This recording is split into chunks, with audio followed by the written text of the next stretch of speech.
Поздравям от името на ръководството и от мое име за днешния международен празник на жената.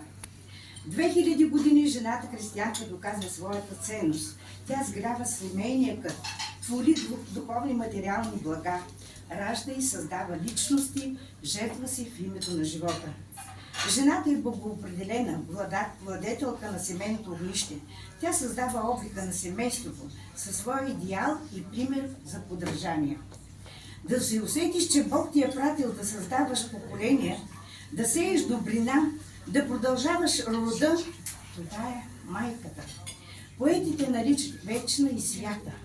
Вечна като живота и свята като най-възвишените мисли. Жената майка е равноправна и равноценна на мъжа, но в една област мъжа не може да я притежава. И това е майчеството.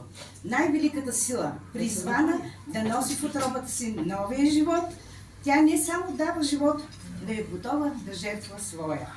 Сърцето на майката обича и боли от тревоги, от грижи, от гордост, от благодарност.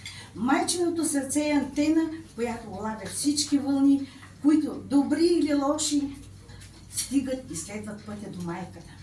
Сърцето на майката е като океан, който никога не замръзва. Любовта към жената е от голямо значение. Тя е като ядене без сол. Без любов от майката е като година без пролет. Със сигурност вярвам, че сме добри майки и баби и се умяваме да предадем на нашите деца и внуци любовта и обичта, вечната искрица на българщина.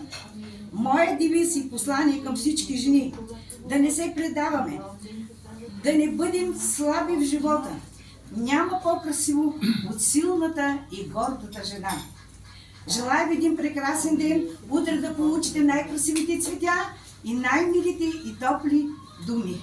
Сега искам да ви поздравя